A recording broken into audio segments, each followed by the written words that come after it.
അമൃത, ഞാനിപ്പോൾ ചാലയിലാണുള്ളത്. തിരുവനന്തപുരത്തെ തന്നെ ഏറ്റവും ഓണച്ചന്തയ്ക്ക് അല്ലെങ്കിൽ തന്നെ തിരുവനന്തപുരത്തെ ഏറ്റവും വലിയൊരു ചന്തയാണ്, മാർക്കറ്റാണ് ചാല. ഇവിടെ ഓണമായാൽ ചാലയിൽ നിന്ന് നമുക്ക് എന്ത് വേണമെങ്കിലും കിട്ടും. ഉപ്പ് തൊട്ട് കർപ്പൂരം വരെ, പലചരക്കായിക്കോട്ടെ, അത് മലക്കറികളായിരിക്കോട്ടെ. ഇവിടെ തിരുവനന്തപുരത്തെ സദ്യയെ പറ്റി നമുക്കറിയാം. ഇവർക്ക് സാധാരണ തന്നെ ഒരു സദ്യ കഴിക്കാൻ 3 കൂട്ടം കറിയും മറ്റും വേണം. അപ്പോൾ ഓണത്തിന് പറയേ വേണ്ട, 3 ഷിഫ്റ്റായിട്ടാണ്, 3 തരത്തിലാണ് ഇവരുടെ സദ്യ തന്നെ ഉള്ളത്. ആദ്യം പരിപ്പൊഴിച്ച്, പിന്നെ സാമ്പാർ ഒഴിച്ച്, പിന്നെ തൈരും സാദവും ഒക്കെ ഒഴിച്ച്, അങ്ങനെ വലിയ രീതിയിലുള്ള സദ്യ കൂട്ടങ്ങളാണ് ഇവരുടെ ഒരു ഓണത്തിന്റെ ഭാഗമായിട്ടുള്ളത്.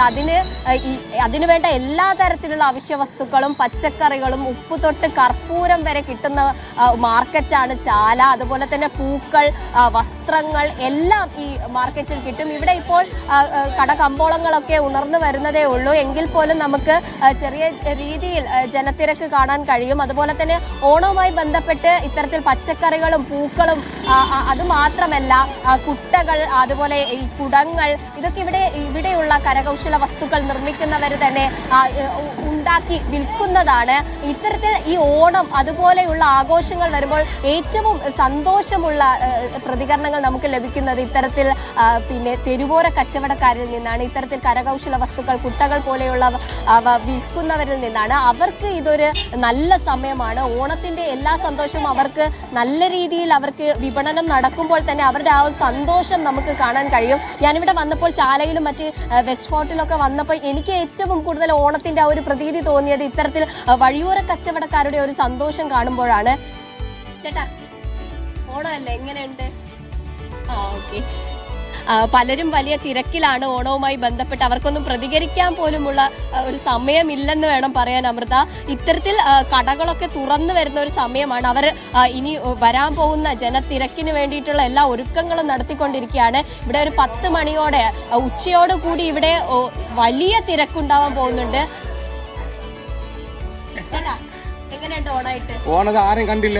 രാവിലെ നമ്മൾ കാത്തിരിക്കാൻ എല്ലാവരും വരി പറഞ്ഞ് ഒറ്റ മനുഷ്യനെ കണ്ടില്ല. ഇല്ല വന്നില്ല, ഒത്തിരി വന്നില്ല. എല്ലാം വില കുറഞ്ഞു കിടക്കുമ്പോൾ ഒറ്റ മനുഷ്യർ കണ്ടില്ല. മാലിയുണ്ട് ചോദിക്കും, അല്ലെങ്കിൽ ഞാൻ കള്ളം പറഞ്ഞ അലിയണ്ട് ചോദിക്കും. അമൃത, ഞാൻ പറഞ്ഞില്ലേ, ഇവിടെ ഒരു വിഭിന്ന അഭിപ്രായങ്ങളുണ്ട്. ചില ഭാഗങ്ങളിലൊക്കെ ആളുകൾ എത്തുന്നില്ല എന്നൊക്കെയുണ്ട്. പക്ഷേ നമുക്ക് ഉറപ്പാണ് ഇന്ന് ഉത്രാടപ്പാച്ചിലാണ്. ഉച്ചയോടുകൂടെ ആളുകളുടെ ഒരു സാഗരം തന്നെ എത്താനുള്ള എല്ലാ സാധ്യതയുണ്ട്. പൊതുവെ ഇവർക്ക് ഈ ഒരു ഉത്രാടപ്പാച്ചിലിൽ വലിയ പ്രതീക്ഷയുള്ളത് കൊണ്ട് തന്നെ ഒരു രാവിലെ സമയങ്ങളിലൊക്കെ ഒരു നിരാശ പതിവാണ്. പക്ഷേ നമുക്ക് പ്രതീക്ഷിക്കാം, ഉച്ചയോടുകൂടി ഇവിടെ ഒരു ജനസാഗരം തന്നെ എത്തിച്ചേരുമെന്ന് പ്രതീക്ഷിക്കാം. ഇന്നലെ വൈകുന്നേരമൊക്കെ നമ്മളത് കണ്ടതാണ്. രാവിലെ നമ്മൾ സംപ്രേഷണം ചെയ്ത സ്റ്റോറിയിലൊക്കെ നമ്മൾ അത് കൊടുത്തതാണ്. ആ ജനങ്ങളുടെ ഒരു തിരക്കും കാര്യങ്ങളൊക്കെ കൊടുത്തതാണ്. ഇവിടെ മലക്കറികൾ, വിവിധ തരത്തിലുള്ള ഏത് പച്ചക്കറിയാണ് വേണ്ടത് അതൊക്കെ ഇവിടെ ഉണ്ട്. അമ്മ, സാധനങ്ങൾ മേടിക്കാൻ വന്നതാണോ? ആണോ? ഓണത്തിന്റെ തിരക്കൊക്കെ എന്തായി? ആണോ? എന്തൊക്കെയാ വാങ്ങിച്ചത്? മലക്കറി എല്ലാം വാങ്ങിച്ചു. അപ്പൊ ഓണം ഹാപ്പി ആയിട്ട് ആഘോഷിക്കാൻ പോകും. അതെ, ഇവിടെ വാങ്ങിക്കാൻ ആൾക്കാർ എത്തുന്നുണ്ട്. കുറെ പേരൊക്കെ ഇപ്പോ നമുക്ക് ദൃശ്യങ്ങളിൽ നിന്ന് തന്നെ കാണാം. കുറെ പേര് ഇവിടെ സാധനങ്ങൾ വാങ്ങിക്കുന്നത് കാണാം.